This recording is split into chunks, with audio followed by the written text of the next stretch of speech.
Hello दोस्तों। कल मैंने शॉर्ट्स डाला था और शॉर्ट्स में बहुत सारे कमेंट आए थे कि मैथ के क्वेश्चंस लेके आओ। आज मैं मैथ के रियल क्वेश्चंस लेके आ गया हूँ। जिनका भी आने वाली शिफ्टों में पेपर है तो वो ये सब क्वेश्चंस देख के जाएं, उनको बहुत ज़्यादा फ़ायदा होने वाला है। चलो हम स्टार्ट करते हैं पहले क्वेश्चन की तरफ। 60 किलोमीटर की चाल से चल रही 280 मीटर लंबी एक रेलगाड़ी 220 मीटर लंबे किसी प्लेटफॉर्म को पार करने में समय लेती है। तो हम बात करते हैं, हमें चाहिए समय। समय बराबर क्या होता है? समय बराबर दूरी बटा चाल। अब रेलगाड़ी की चाल 60 किलोमीटर है और 280 मीटर लंबी है, तो दूरी कितनी होगी? 280 मीटर। और प्लेटफॉर्म की भी जो लंबाई होती है उसको भी इसी में ऐड करते हैं, 220 मीटर। चाल कितनी है? 60। ऊपर ऐड करते हैं तो 500। 500 बटे 60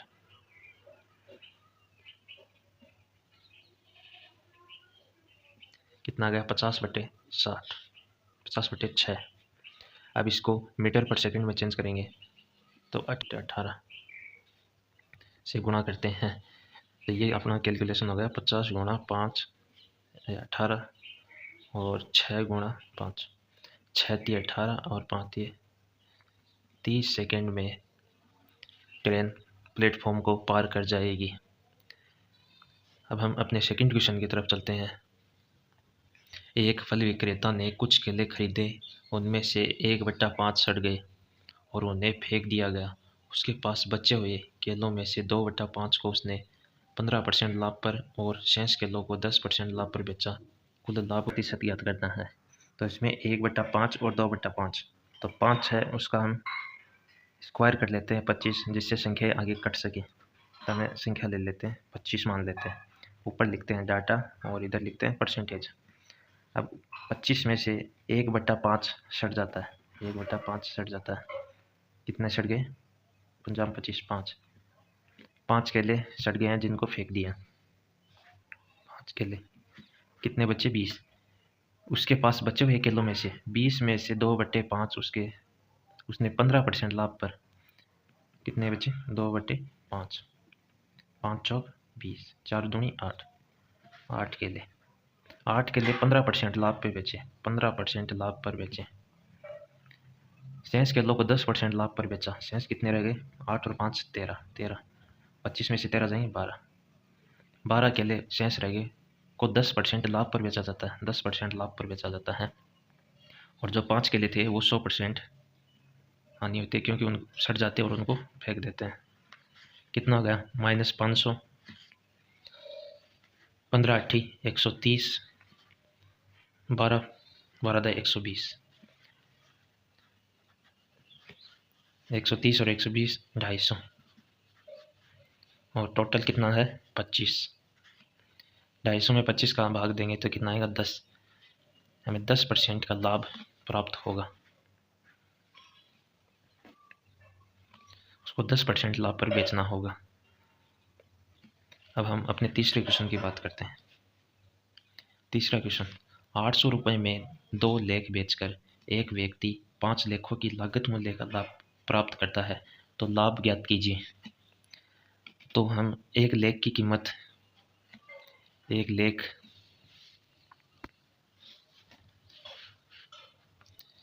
की कीमत 1 रुपया मानते हैं, तो 2 लेख बेचकर सीपी का मान कितना हो गया? 2। 5 लेखों की लागत मूल्य का लाभ, लागत मूल्य मतलब प्रॉफिट, लाभ कितना? 5। हमें कितना प्रॉफिट परसेंटेज ज्ञात करना है, कितना सीपी? 2 और प्रॉफिट कितना? 5। 5/2 गुणा 100 कितना गया? 2 से उड़ाएंगे 50। 250% लाभ प्राप्त होगा। 250% लाभ पर बेचेगा। अब हम अपने चौथे क्वेश्चन की बात करते हैं। चौथा क्वेश्चन, एक वस्तु अंकित मूल्य पर 10%, 20% और 25% की 3 क्रमागत छूटों पर बेची जाती है जो एकल छूट के बराबर है, तो परसेंटेज क्या होगा? एकल छूट ज्ञात करनी है। 10% को हम क्या लिखते हैं? 1/10। 20% को क्या लिखते हैं? 1/5। 25% को क्या लिखते हैं? 1/4। क्रमागत छूट 10 की वस्तु है, 1 की छूट पे 9 की, 5 की वस्तु 1 की छूट पे 4 की, 4 की वस्तु 1 की छूट पे 3, 4 से 4 हो गया, और 10 पंजे 50 और 9 4 9 30 27। कितना अंतर है? 23 का अंतर है। किस पे? 50 पे। हमें क्या ज्ञात करना है? 100। तो एकल छूट कितनी आ गई? 46%। 46% छूट, एकल छूट आ गई। इसके बाद हम अपने अगला क्वेश्चन है, एक राशि साधारण ब्याज पर 7 वर्षों में दोगुनी हो जाती है, कितने वर्षों में यह राशि मूल राशि से 5 गुनी हो जाएगी? एडुकेटी का ये फेवरेट क्वेश्चन है। बहुत सारे क्वेश्चन आए थे, CHSL में भी आए थे और दिल्ली पुलिस में भी पूछ रहा है। इन क्वेश्चनों को कैसे करते हैं? फॉर्मूला होता है एक, T1/T2 बराबर N2 - N1। इस फॉर्मूले को याद रखना, इसमें वैल्यू रखना और आ जाएगा क्वेश्चन। हमें क्या कहता है? 7 वर्षों में। T1 का मान कितना दे रखा है? 7। T2 का मान हमें ज्ञात करना है। N2 का मान 5 गुनी हो जाएगी, 5 - 1, और नीचे कितना है? 2 गुनी हो जाएगी, 2 - 1। N1 का मान कितना है? 2। तो ये कितना हो जाएगा? 7। N1 - 1 होता है, ये N2 - 1 होता है। हाँ, तो ये उल्टा हो जाएगा, 2 - 1 और 5 - 1 कितना रह जाएगा? 1, और ये कितना? 4। टिट्टू का मान आ जाएगा 7 चौक 28। 28 वर्ष बाद वो अपनी मूल राशि का दोगुना, टिट्टू 28 वर्षों में यह अपनी राशि मूल राशि का 5 गुना हो जाएगा। ठीक है। अब हम अपने अगले क्वेश्चन की तरफ मूव करते हैं। किस राशि पर 1 वर्ष के लिए 12% प्रतिवर्ष की दर से अर्धवार्षिक संयोजित चक्रवर्ती ब्याज 1575 है? तो राशि ज्ञात करनी है। तो उस राशि को कैसे ज्ञात करेंगे? अर्धवार्षिक है तो टाइम कितना हो गया अपने पास? दुगुना, 2 वर्ष हो गए। और जो दर होती है, रेट हो जाती है आधी, 12/2 बराबर 6%। 6% इसकी सीधी ट्रिक होती है एबी नियम। एबी नियम से कर सकते हैं। एबी नियम क्या होता है?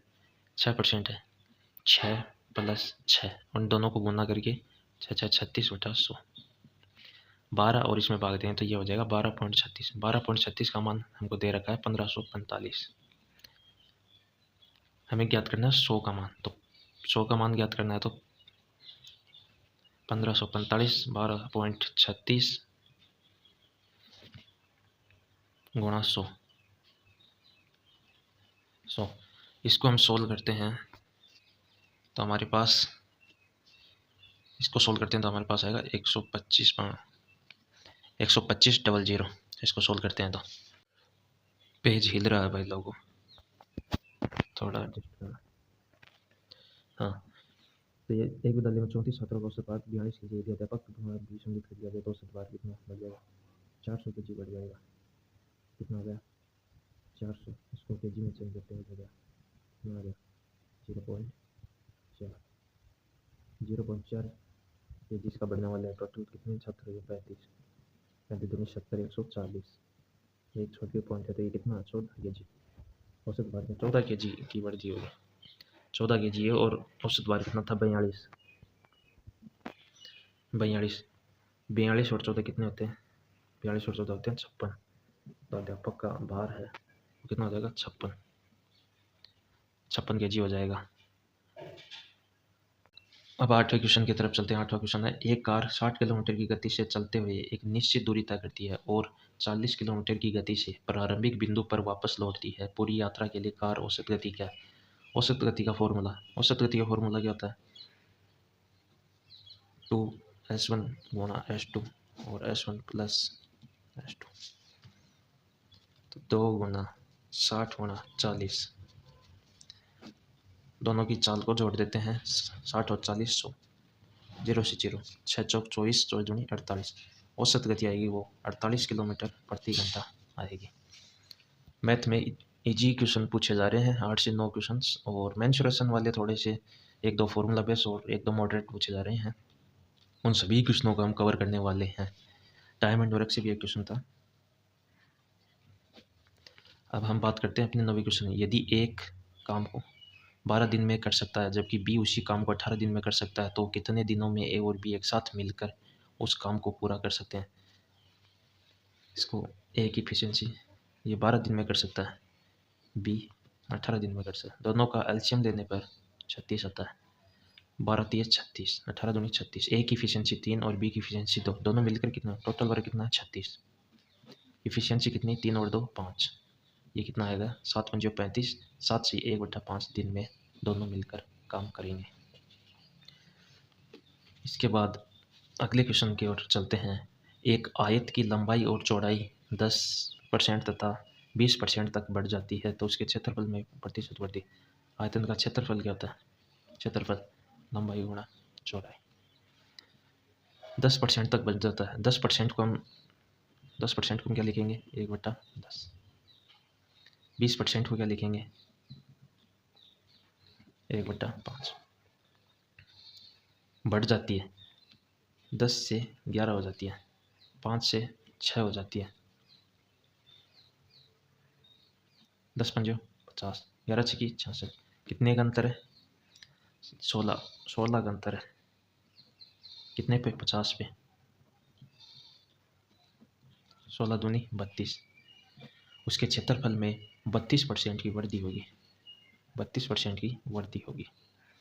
अपने 10 क्वेश्चन कंप्लीट हो गए हैं। अब हम अपने चलते हैं 11वें क्वेश्चन की तरफ।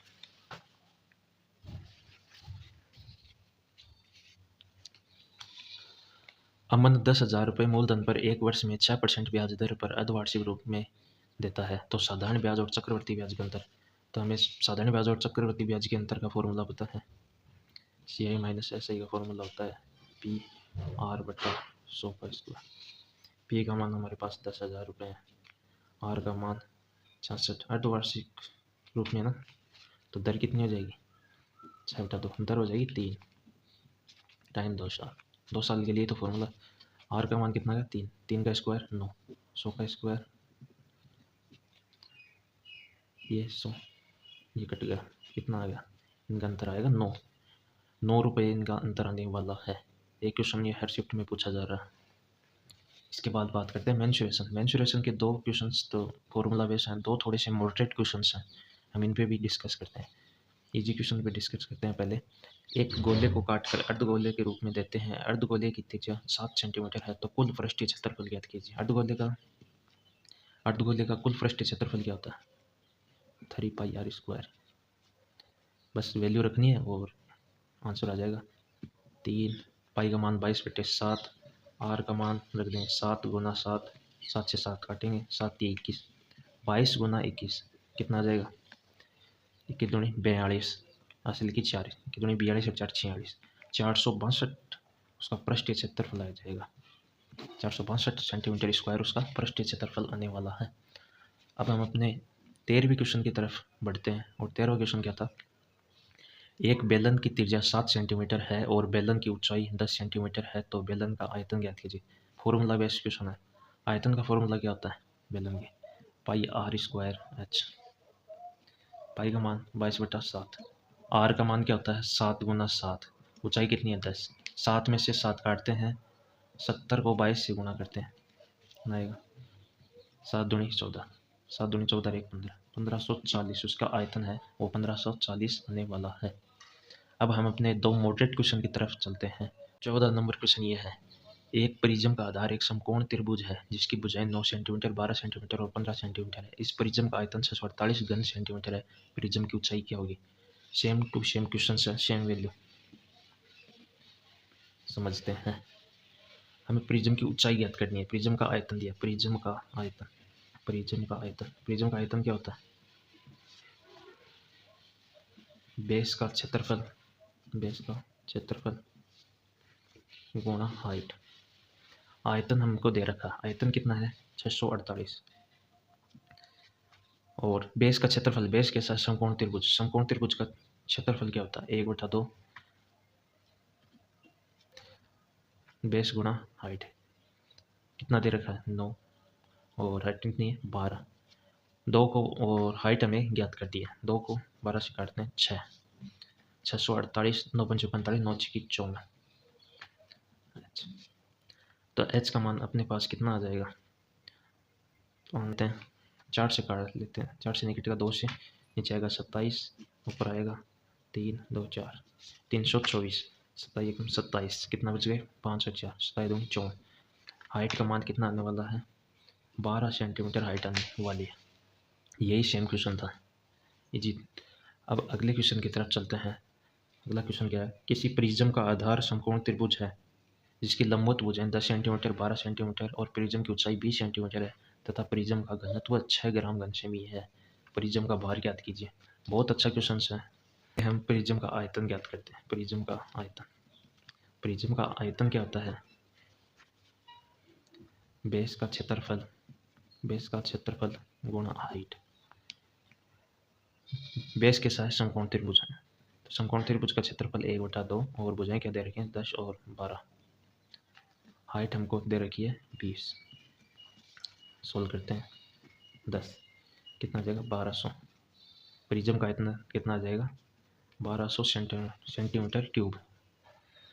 अब हमें आगे क्या दे रखा है, प्रिज्म का घनत्व 6 ग्राम घन प्रति घन। एक का मान 6 है तो 1200 का मान 1200 गुणा 6, 12 की 7200। प्रिज्म का भार ज्ञात कीजिए, वो भी केजी में, तो ग्राम में चेंज करते हैं तो कितना था 1000 काटते हैं 7.2 केजी इसका भार है। प्रिज्म का भार 7.2 केजी है। दोस्तों वीडियो अच्छा लगा हो तो लाइक करें, सब्सक्राइब करें और कमेंट में बताना। रीजनिंग के भी क्वेश्चंस लाने हैं तो कमेंट कर देना। जय हिंद, जय भारत।